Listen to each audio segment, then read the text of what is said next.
बिस्मिल्लाहिर्रहमानिर्रहीम। Software project management के आज के इस वीडियो लेक्चर में हम सॉफ्टवेयर प्रोजेक्ट को डिस्कस करेंगे। इसके अंदर हम देखेंगे कि प्रोजेक्ट बेसिकली होता क्या है, उसके अंदर जो पार्ट्स होते हैं प्रोजेक्ट के वो कौन कौन से हैं, इनकी क्या ज़रूरियात हैं। इसके अंदर हम टाइम को देखेंगे, कॉस्ट को देखेंगे, क्वालिटी को देखेंगे कि हम किसी भी अगर सॉफ्टवेयर ऑर्गेनाइजेशन के अंदर काम करते हैं तो उसके अंदर कोई भी जो प्रोजेक्ट होता है उसके अंदर हमारे पास जो ज़रूरियात है टाइम की, जो हमारे पास उसको कैसे मैनेज करेंगे, उसकी कॉस्ट को कैसे मैनेज करेंगे और उसकी क्वालिटी को कैसे मैनेज करेंगे।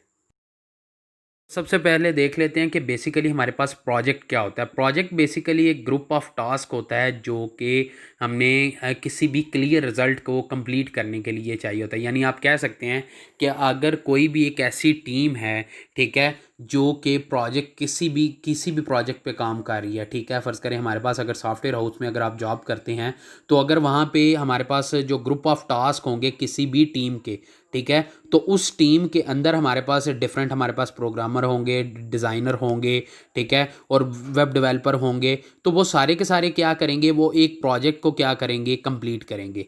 अब इसके बाद हमारे पास जो प्रोजेक्ट है वो बेसिकली हमारे पास सेट ऑफ इनपुट्स और आउटपुट्स के अकॉर्डिंग जो है हम किसी भी गोल्स को अचीव करने के लिए हमें रिक्वायर्ड होता है, ठीक है। उसके बाद जो प्रोजेक्ट होता है ये हमारे पास बहुत सिंपल से डिफ़िकल्ट की तरफ भी जाता है सम टाइम, और सम टाइम डिफ़िकल्ट से इजी की तरफ भी आता है, सिंपल की तरफ भी आता है। तो आप कह सकते हैं हमारे पास यहाँ पे एक पर्सन से हम 100% से भी डील कर सकते हैं, लेकिन सम टाइम होता है कि वही जो है वो हमारे पास 100% से डायरेक्ट हमारे पास 1 पर्सन की तरफ आता है। अब जो 1 पर्सन होता है वो बेसिकली हमारे पास एज ए प्रोजेक्ट मैनेजर के तौर पे काम करता है। अब जो प्रोजेक्ट बेसिकली आप उसको डिस्क्राइब किस तरीके से कर सकते हैं, या approved by the project manager. यानी अगर 1000 बंदा भी काम कर रहा हो या 100 बंदा काम कर रहा हो एक प्रोजेक्ट के ऊपर, कोई भी प्रोजेक्ट हो सकता है, या अगर सॉफ्टवेयर प्रोजेक्ट है तो सॉफ्टवेयर हाउस के अंदर हमारे पास अगर 100 एज ए एम्प्लॉय काम कर रहे हैं तो वो जो डेवलपर काम कर रहे हैं या जो प्रोग्रामर काम कर रहे हैं वो हमारे पास 100 हैं, लेकिन हमारे पास एज ए प्रोजेक्ट जो मैनेजर है वो एक ही है। तो वो सारे के सारे जितनी भी फंक्शनैलिटीज़ होंगी टीम एग्जेक्टिव के तौर पे, वो प्रोजेक्ट मैनेजर के तौर पे वो सारी की सारी अप्रूव करेगा, तो वो आगे जो है ना कंसिडर की जाएंगी। इसके बाद हमारे पास एक होती हैं कि हमारे पास जो टीम को हैंडल करने के लिए उसके जो प्रोजेक्ट को जो प्रोजेक्ट मैनेजर का जो प्रोजेक्ट होता है वो टीम के थ्रू क्या करता है, ऑन द टाइम कंप्लीट करने का पाबंद होता है। उसके बाद हमारे पास होता है कि ये बेसिकली प्रोजेक्ट था कि इसके जो प्रोजेक्ट मैनेजर की रिस्पॉन्सिबिलिटियाँ वो अलहदा से हैं, लेकिन जो प्रोजेक्ट होता है उसके अंदर हमारे पास जो एक्सपेक्टेशंस हैं या उसके जो ऑब्जेक्ट्स को हमने गोल्स को अचीव करना है वो कौन से हैं, वो किसके थ्रू होंगे, वो जो प्रोजेक्ट लीडर होगा या प्रोजेक्ट मैनेजर जो होगा उसके थ्रू होंगे। उसके बाद हमारे पास जो आप कह सकते हैं कि जो एक प्रोजेक्ट डेवलपमेंट है, एक अच्छी जो प्रोजेक्ट डेवलपमेंट है वो हमारे पास टीम को स्प्लिट करने से होती है। यानी प्रोजेक्ट को हम स्पेसिफाई जो प्रोजेक्ट होता है वो हम स्पेसिफाई टीम बना देते हैं, वो उनको टास्क दे देते हैं ताकि वो अपनी अपनी रिस्पॉन्सिबिलिटीज़ को क्या करें, वो मैनेज करें और उसी के अकॉर्डिंग हम टीम के अकॉर्डिंग वो उसको यूटिलाइज़ करें। और यही बेसिकली हमारे पास टीम की जो स्ट्रेंथ होती है, इसी तरीके से वो अपनी अगर रिस्पॉन्सिबिलिटी कंप्लीट करते हैं तो एक अच्छा प्रोजेक्ट डेवलपमेंट हो सकती है। सबसे पहले एक बात याद रखिएगा कि जो पार्ट्स ऑफ हमारे पास एसपीएम आएंगे वो हमारे पास अगर कोई भी एक आईटी कंपनी है, वो अगर वो सॉफ्टवेयर डेवलपमेंट पे काम कर रही है तो वो दो पार्ट्स में हम सबसे पहले उसको डिवाइड कर लेते हैं। सबसे पहले आती है सॉफ्टवेयर क्रिएशन, दूसरी आती है सॉफ्टवेयर प्रोजेक्ट मैनेजमेंट। यानी सॉफ्टवेयर क्रिएशन एक अलहदा पार्ट होगा, सॉफ्टवेयर प्रोजेक्ट मैनेजमेंट जो हमारा मेन सब्जेक्ट है वो अलहदा है। सॉफ्टवेयर क्रिएशन के अंदर हमारे पास आगे से भी सब हेडिंग्स या सब पार्ट्स डिवाइड हो जाती हैं, लेकिन आप कह सकते हैं कि एक प्रोजेक्ट जो है वो जो वेल डिफाइंड टास्क होता है वो बेसिकली हमारे पास सेवरल ऑपरेशंस को डन करने के बाद आता है। और वही जो अगर हम उस गोल को अचीव कर लेते हैं, अगर फ़र्ज़ करें हमारे पास एक सॉफ्टवेयर डेवलपमेंट या डिलीवरी के तौर पे अगर काम करना है, तो अगर एक हमने सॉफ्टवेयर को बनाया है उसको ऑन टाइम हम डिलीवर करेंगे, उसके गोल्स को अचीव कर लेते हैं, तो वो बेसिक हमारा एक अच्छा प्रोजेक्ट होगा। अब इस प्रोजेक्ट को आप कह सकते हैं कि इसके करेक्टराइज कह सकते हैं कि हम पार्ट्स में डिवाइड कर लेते हैं। यानी उसको हम किस तरीके से एक प्रोजेक्ट को कितने हिस्सों में डिवाइड कर लेते हैं कि हमारा वो जो प्रोजेक्ट है हम उसको कैसे आइडेंटिफाई कर सकते हैं। तो हमारा जो हर प्रोजेक्ट होगा वो मे बी यूनिक होता है, ठीक है। और सम टाइम होता है हमारे एज ए, अगर फ़र्ज़ करें हमारे एक कंपनी है, एक सॉफ्टवेयर है, उसका एक डिपार्टमेंट है, वो सिर्फ वेब डेवलपमेंट को डील कर रहा है, यानी जितनी भी आपकी वेब डिज़ाइनिंग हो रही है सारी की सारी वही डील कर रहा है, तो वो एक यूनिक नहीं होंगे, वो सम टाइम सेम भी आ जाते हैं। लेकिन अगर आपका एक एंड्रॉयड जो है वो एक डिपार्टमेंट एंड्रॉयड के ऐप्स को डील कर रहा है, तो वो हमारे पास सारे का सारा वो उसी को डील करेगा और उसमें भी मे बी वो सेम आए, लेकिन आपका ऐप का और वेब डेवलपमेंट का हमारा यूनिक हो सकता है, यानी वो डिफरेंट हो सकते हैं, ठीक है। और उस गोल को आप अचीव करना पड़ेगा। उसके बाद प्रोजेक्ट जो होते हैं उसका स्टार्ट टाइम और एंड टाइम जो है वो डिफरेंट होता है। पहली बात तो ये होती है,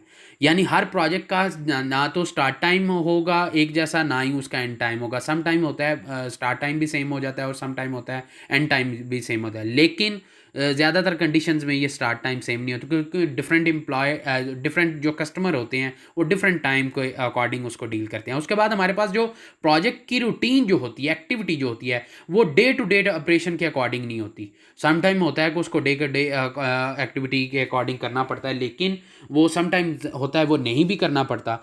तो इसके बाद हमारे पास जो गोल्स होते हैं उसको कैसे अचीव कर सकते हैं, तो उसको टेम्परेरी फेज़ के तौर पे हम नहीं ऑर्गेनाइजेशन के अंदर हम देख सकते। जो हमारे पास जो प्रोजेक्ट होता है वो उस वक्त एंड होगा जब हम उसके गोल्स को अचीव कर लेंगे। इसके बाद हमारे पास आ जाता है software project. Software project basically एक ऐसा कंप्लीट प्रोसीजर है जिसके अंदर हम सॉफ्टवेयर डेवलपमेंट की जितनी भी रिक्वायरमेंट्स होती हैं उनको इकट्ठा करते हैं। जैसे हमारे पास टेस्टिंग होती है किसी भी सॉफ्टवेयर की टेस्टिंग के रिलेटेड, जैसे हमने कोई सॉफ्टवेयर बनाया तो उसकी टेस्टिंग और मेंटेनेंस के रिलेटेड, ठीक है। उसके बाद उसकी एग्जीक्यूशन की जो मेथडोलॉजीज़ हैं उनको देखना पड़ता है, उसको रिक्वायरमेंट्स को कंप्लीट करना पड़ता है। उसके बाद हमारे पास स्पेसिफाइड पीरियड के अंदर हमने उस प्रोजेक्ट को क्या करना है, उस प्रोडक्ट को हमने अचीव करना होगा, तो तभी वो हमारा सॉफ्टवेयर प्रोजेक्ट के तौर पे कंप्लीट होगा। यानी ये प्रोसीजर जो है जिसके अंदर हम टेस्टिंग और मेंटेनेंस को हम देखते हैं, उसके बाद एग्जीक्यूशन की मेथडोलॉजीज़ को देखते हैं, वो सारे का सारा किस में आएगा, सॉफ्टवेयर प्रोजेक्ट के अंदर। अब इस सॉफ्टवेयर प्रोजेक्ट के अंदर हमें एक बात याद रखनी है, किन किन चीज़ों की ज़रूरत होगी। तो इन किसी भी सॉफ्टवेयर को बनाने के लिए उसमें आपको मस्ट एक्सपीरियंस चाहिए होगा, यानी उस सॉफ्टवेयर प्रोडक्ट की बिल्डिंग को बनाने के लिए उसमें आपको मस्ट एक्सपीरियंस होना चाहिए कि ठीक है। उसके बाद हमारे पास जो ज़्यादातर सॉफ्टवेयर्स होते हैं हम टेलर मेड बनाते हैं, यानी कि ज़्यादातर हम क्लाइंट की रिक्वायरमेंट्स को देख के बनाते हैं। जैसे फ़र्ज़ करें अगर आपने एक सॉफ्टवेयर बनाना है कॉलेज के रिलेटेड, तो कॉलेज के रिलेटेड हमारे पास उसके अंदर हमारे पास ज़्यादातर वो कॉलेजेस के साथ सेम होगा, लेकिन अगर हमने कोई भी एक ट्रैकिंग सिस्टम बनाना हो, उसकी ऐप बनानी हो, तो वो हमारे पास जो सॉफ्टवेयर बनेगा वो हमारा डिफरेंट बनेगा कॉलेज से।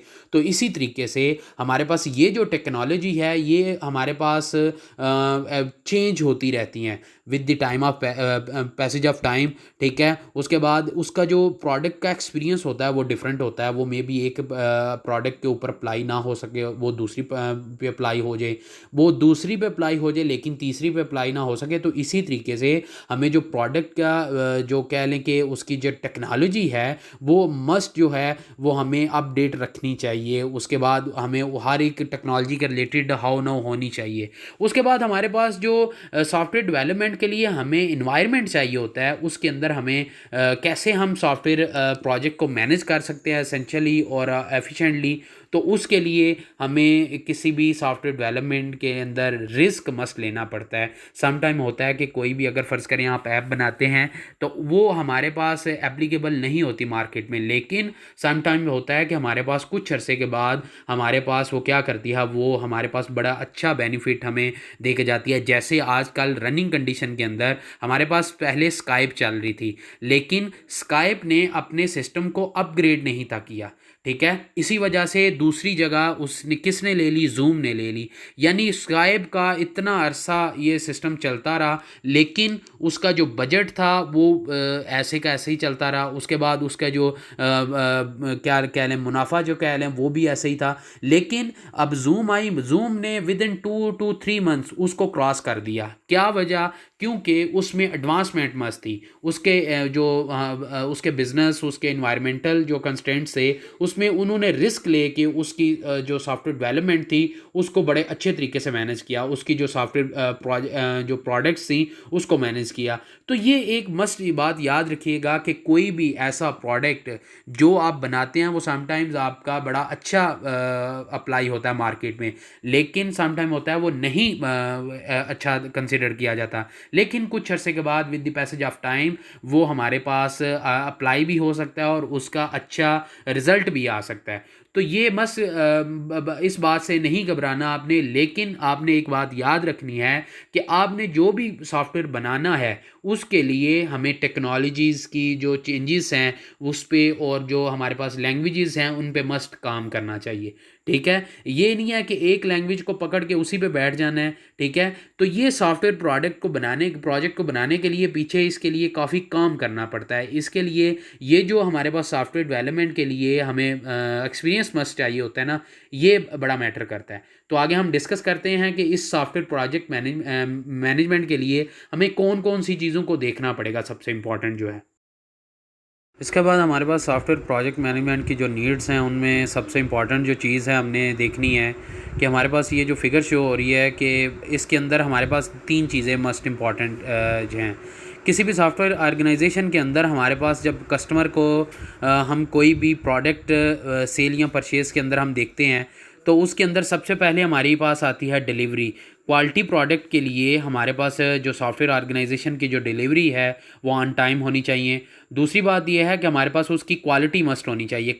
इसकी जो क्वालिटी होगी प्रोडक्ट की या जैसे सॉफ्टवेयर है उसकी कैसे डिज़ाइनिंग की हुई है, उसके अंदर जो प्रोग्रामिंग यूज़ की हुई है वो क्या हमारे पास जो इस टाइम के इस टेन्योर के अकॉर्डिंग की हुई है जो हम आजकल रिसेंटली यूज़ कर रहे हैं, जैसे पाइथन है, C++ है, जावा है। ठीक है, तो क्या हमारे पास दूसरी बात ये आती है कि हमारे पास कॉस्ट, क्या हमारे पास कॉस्ट क्लाइंट के बजट के अकॉर्डिंग रखी हुई है या नहीं रखी हुई। उसके बाद हमारे पास जो टाइम है क्या हमने उसको उसी टाइम के ऊपर जो उसने रिक्वायर्ड किया था उस टाइम के ऊपर हमने उसको डिलीवर किया है या नहीं किया। इसके अकॉर्डिंग हमारे पास सेवरल फैक्टर्स आ जाते हैं जो इंटरनली और एक्सटर्नली होती हैं। इसके अंदर हमारे पास ये जो ट्रिपल कंस्ट्रेंट ट्राइएंगल है जो कि स्कोप के अकॉर्डिंग देखी जाती है, तो ये एक मस्ट इम्पॉर्टेंट रोल प्ले अदा करती है इसके अंदर। तो सॉफ्टवेयर प्रोजेक्ट मैनेजमेंट के अंदर हमारे पास जो एसेंशियल है यानी हमारे पास जो यूज़र रिक्वायरमेंट्स हैं बजट के अकॉर्डिंग टाइम के अकॉर्डिंग उनको मस्ट देखा जाता है। तो ये हमारे पास सॉफ्टवेयर प्रोजेक्ट मैनेजमेंट के नीड्स हैं। तो उसके बाद हमारे पास आज का जो टॉपिक था वो हमारा सॉफ्टवेयर प्रोजेक्ट के रिलेटेड था, जिसके अंदर हमने पढ़ा कि सॉफ्टवेयर प्रोजेक्ट क्या है, उसके बाद हमारे पास पार्ट्स ऑफ सॉफ्टवेयर प्रोजेक्ट क्या है, उसके बाद उसका बजट देखा है और उसके बाद उसकी नीड्स देखी हैं। अगर आपको मेरा लेक्चर पसंद आया है तो गेट एंड स्प्रेड नॉलेज के चैनल को आप सब्सक्राइब कर सकते हैं और बेल आइकन के बटन को प्रेस कर दें ताकि आपको रेगुलर अपडेट्स आती रहें। Thank you.